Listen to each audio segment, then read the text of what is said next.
Alors, ces photos, elles disent quelque chose. Elles disent quelque chose de moi, d'ailleurs, en fait. Parce que on me voit dessus, c'est un peu le problème hein, avec ces photos de députés, c'est que ils se mettent partout. J'ai essayé de mettre l'accent en particulier sur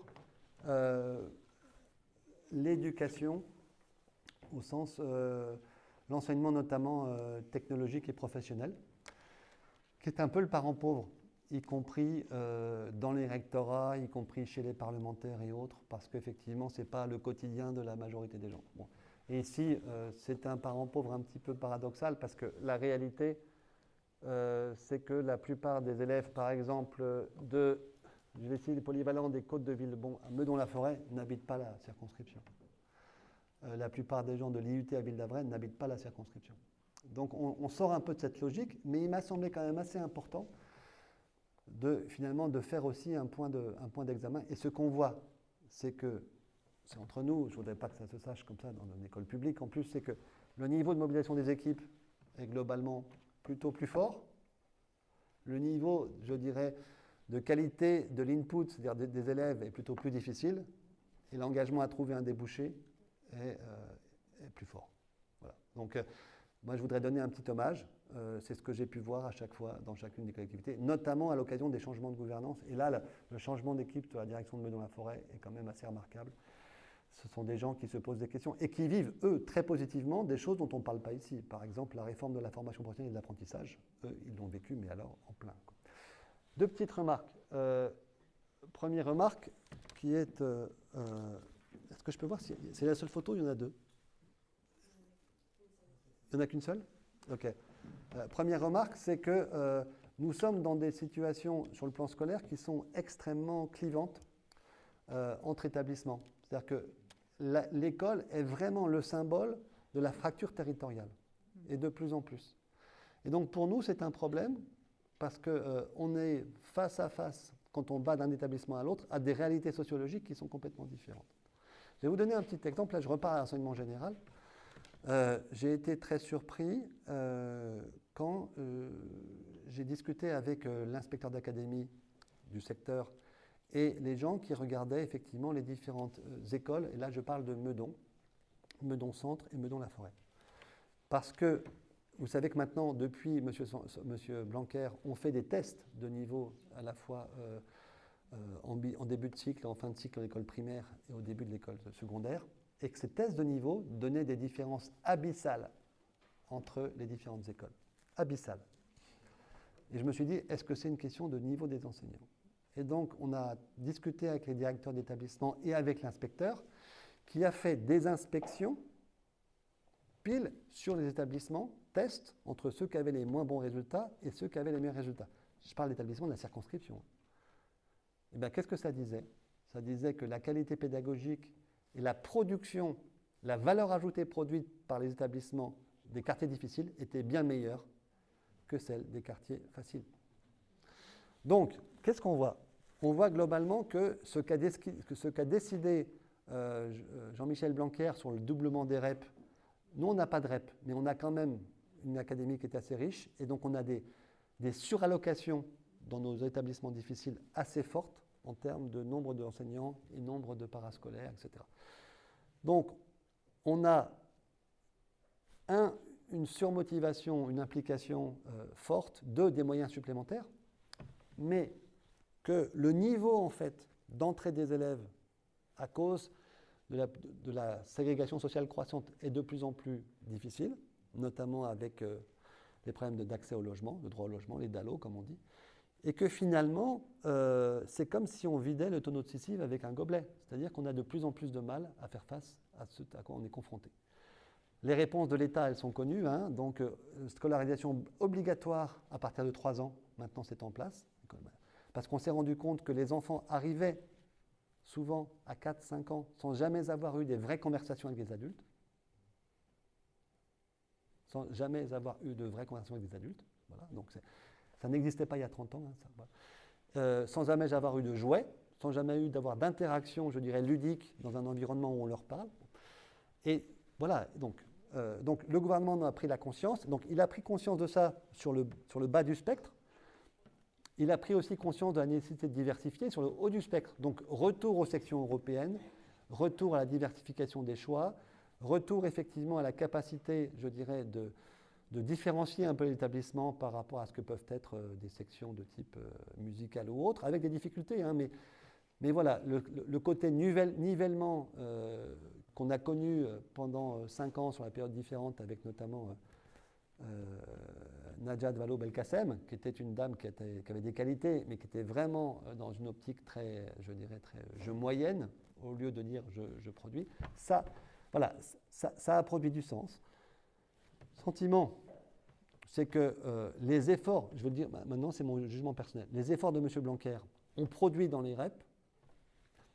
On est en train d'étendre ce système des REP à d'autres environnements avec des moyens contraints. Mais par exemple, la liaison entre l'école et son territoire, qui était un sujet compliqué auparavant, devient de plus en plus centrale, avec y compris les collectivités qui peuvent contractualiser beaucoup plus qu'auparavant. On le voit.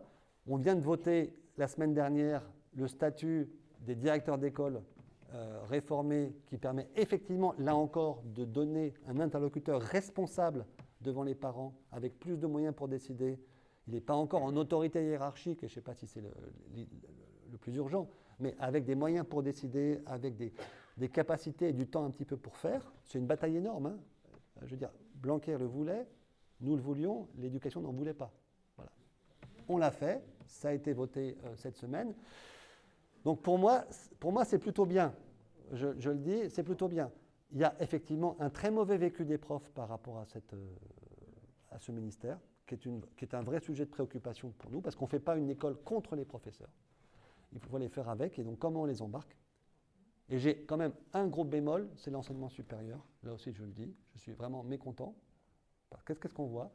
On voit une augmentation des effectifs de plus 8 à plus 10% dans l'enseignement supérieur privé, qui est de l'ordre de 7 à 8 000 euros pour le premier cycle par an.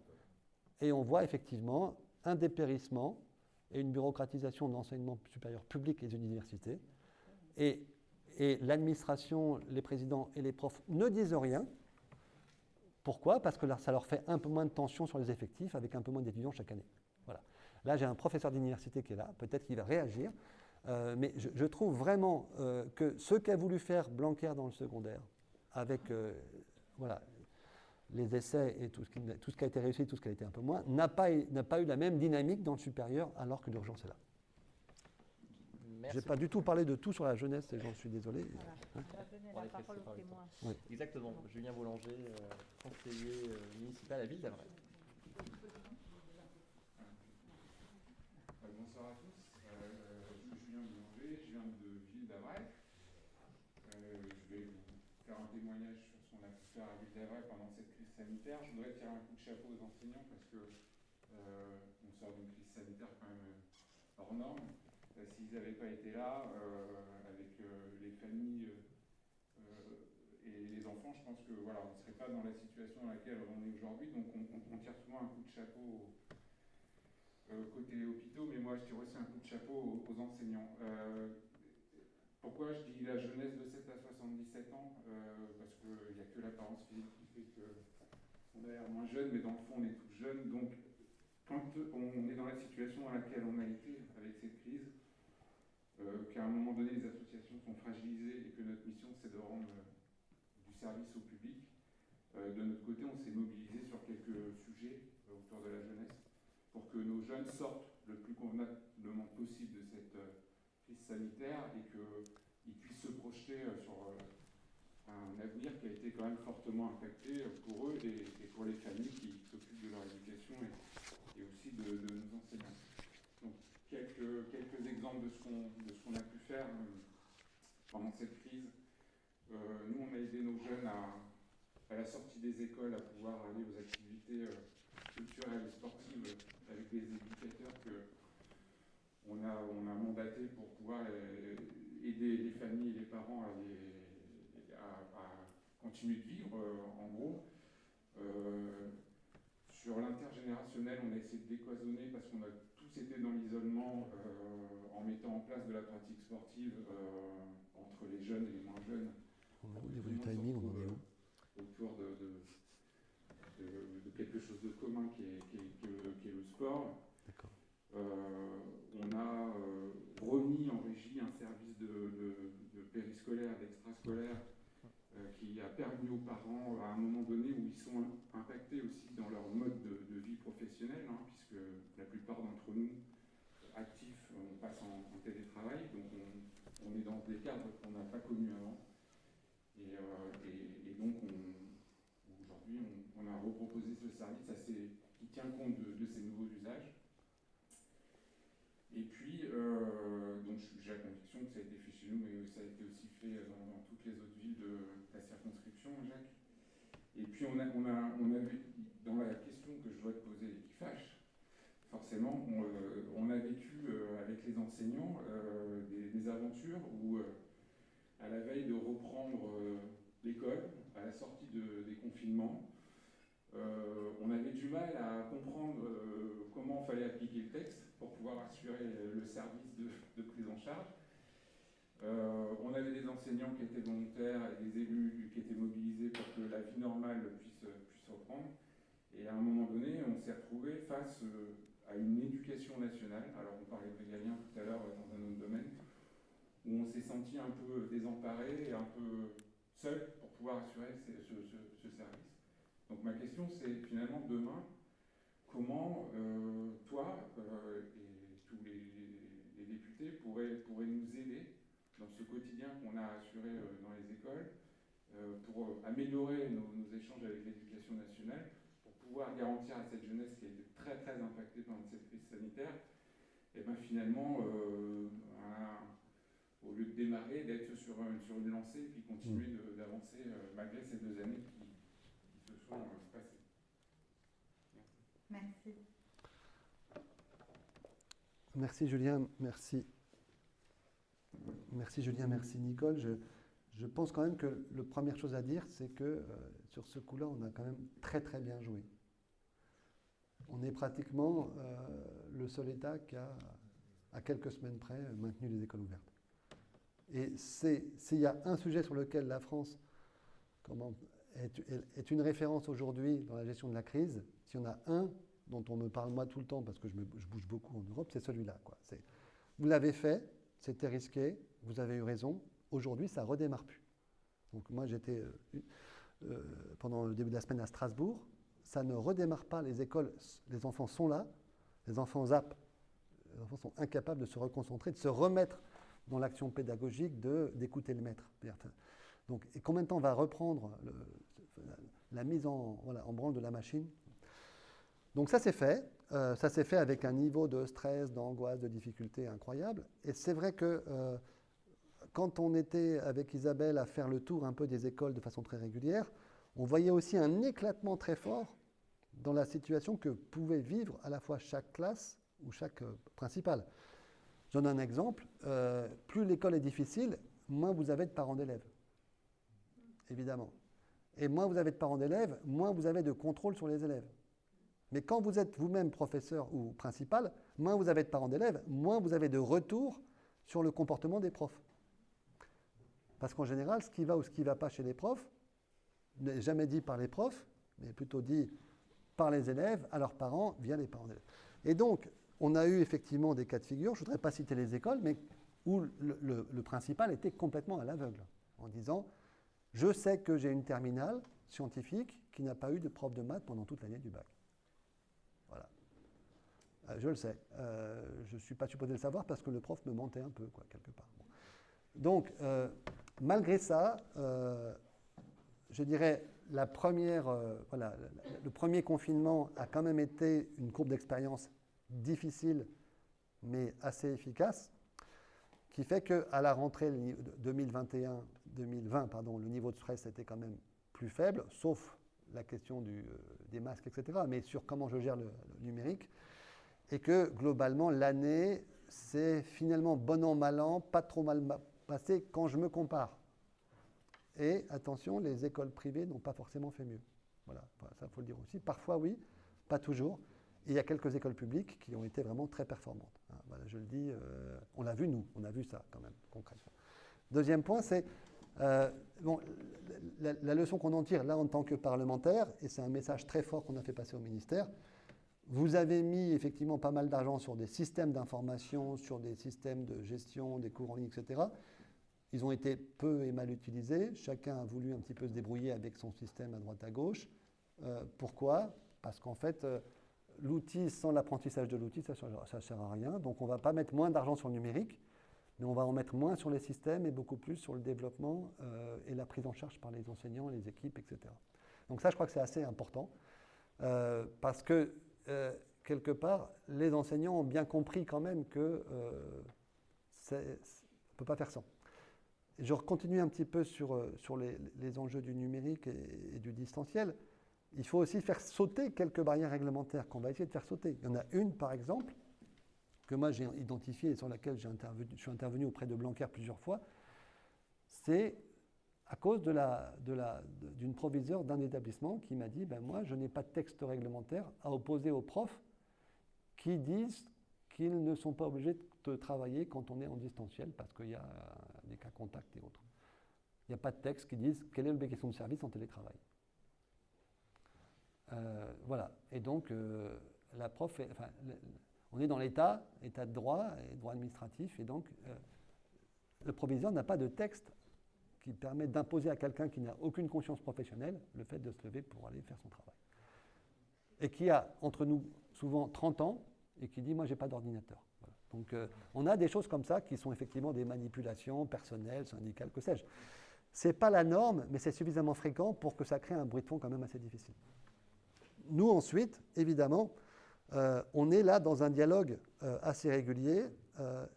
Ce n'est pas très habituel quand même, pas très habituel que les députés, enfin, ce n'est pas rentré dans les mœurs parce que c'est avec le nouveau mandat que les députés s'intéressent au collège, aux écoles, c'est plutôt au département. Ouais.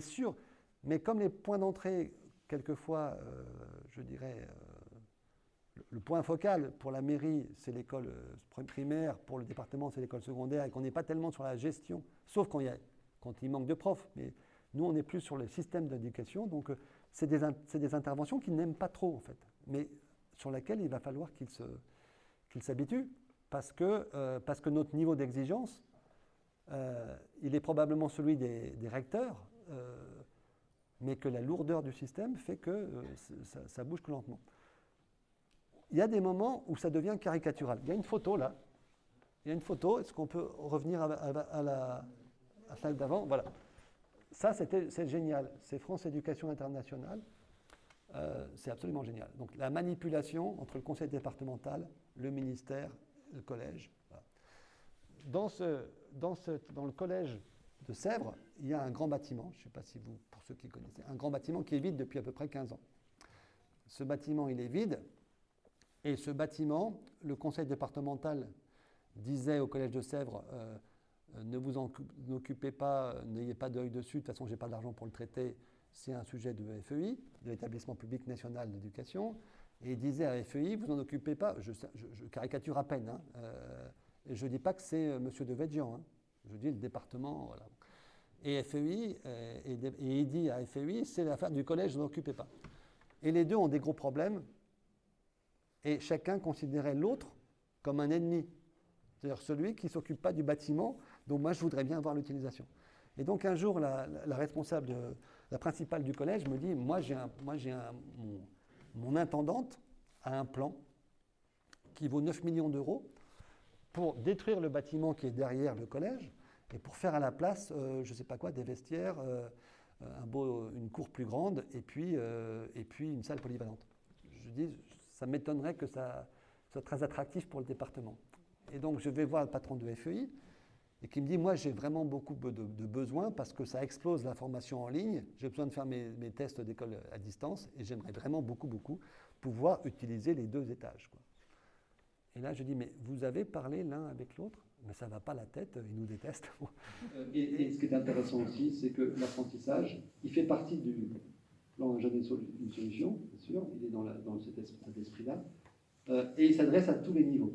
Donc, on a sorti l'apprentissage de l'image de c'est le gars qui est en CAP et qui ne sait rien faire. Donc, et une bonne partie de l'apprentissage aujourd'hui est dans le supérieur, et c'est quelque chose d'excellent.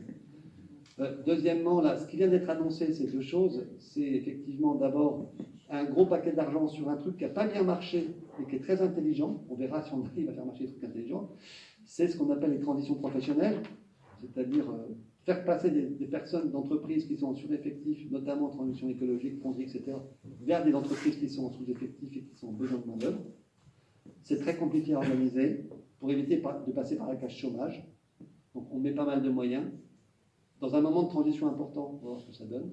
Puis il y a un troisième élément qui est vraiment, lui, très très lourd, c'est effectivement l'accompagnement des chômeurs, notamment dans le cadre du retour à l'emploi, où là, c'est ce que je disais tout à l'heure, on a une demande d'emploi qui commence à exploser, on a du chômage de longue durée qui augmente très fort, on a des solutions spécifiques pour les jeunes, et puis on a des solutions un peu pour tous les âges, et on a un objectif pour les jeunes, par exemple, de 2 millions entre début 2020, enfin mi-2020 et fin 2021, qui sera pratiquement atteinte sur soit un emploi, soit une formation, soit service civique ou d'autres formes. Peut-être, je ne sais pas si, peut-être Jean-Christophe, tu veux dire un mot là-dessus ou... Non, je pense que l'apprentissage, on a même explosé les chiffres que tu as évoqués. Donc on ajoute un truc auquel je tiens beaucoup et on peut encore faire beaucoup plus, c'est l'apprentissage dans le public. Je m'adresse d'ailleurs aux collectivités locales. Il y a des métiers dans les collectivités locales, mais au total, on a dépassé les 500 000 quand même. C'est extraordinaire. Et quand on regarde dans le reste de l'Europe, c'est très intéressant parce qu'on se compare souvent à l'Allemagne. Et finalement, on n'est que 3 ou 4 pays en Europe à vraiment faire de l'apprentissage. Sur les 27, c'est plutôt très bien. Et comme tu l'as dit, l'Allemagne ne fait pas de supérieur. Et nous, on fait tous les niveaux. Hein. Donc, et on sait quand même statistiquement que cette formule pédagogique qui consiste à faire du travail en lien avec des allers-retours et pédagogie et travail est extrêmement performante du point de vue de l'insertion professionnelle derrière. Plus que de faire que de l'académique ou que du boulot sans formation, l'alternance c'est vraiment, enfin de Robien l'avait dit, il a dit c'est la voie royale de l'insertion professionnelle. Donc franchement la France peut être fière en général et ce qu'a fait le gouvernement. Voilà. Reste, alors ceux qui sont dans les collectivités locales, je dis parce que je suis élu à Sèvres. À Sèvres, on va faire un truc que les collectivités locales ne font pas dans le privé. Vous devez avoir 5% d'apprentis. Comme d'habitude, en France, le public, on exonère des mêmes obligations que le privé. Donc nous allons à Sèvres, le maire de Sèvres a accepté, faire volontairement 5% d'apprentis à Sèvres. Et j'invite tous les collègues ici de la CIRCO qui sont aussi d'inciter leur maire, madame la maire, à faire pareil que dans le privé et de faire nous aussi notre contribution au plan Un jeune, une solution. Alors c'est une contribution, surtout qu'on a en plus beaucoup de mal à recruter. C'est une voie aussi pour recruter des gens qu'on va pouvoir garder après. C'est plutôt une réaction à des propos que j'ai entendus, à savoir que pour l'apprentissage, ce n'était pas effectivement la personne qui sortait du CAP qui ne savait rien faire, mais beaucoup. C'était meilleur pour l'enseignement supérieur.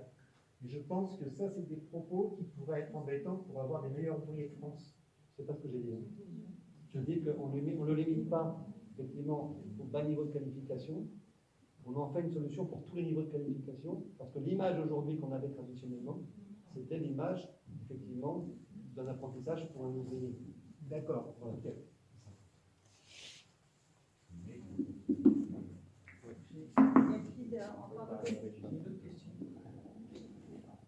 Je l'écoute. Je sais parler fort. Oui. Il y a de plus en plus d'enseignants qui démissionnent de leur travail et de moins en moins de candidats, que ce soit les professeurs des écoles ou les professeurs d'enseignement. Alors ma question, si tu sais, quel est le niveau de priorité que le bancaire accorde à ce fléau? Parce qu'on s'en va vers un naufrage de notre système éducatif. Et puis j'ai une autre question, plus une réflexion, qu'est-ce qu'on pourrait faire nous tous pour remédier à cette situation-là? La deuxième question, on ne te demande pas la réponse. Nous tous. Oui. J'y pense, j'essaie de voir ce que je peux faire.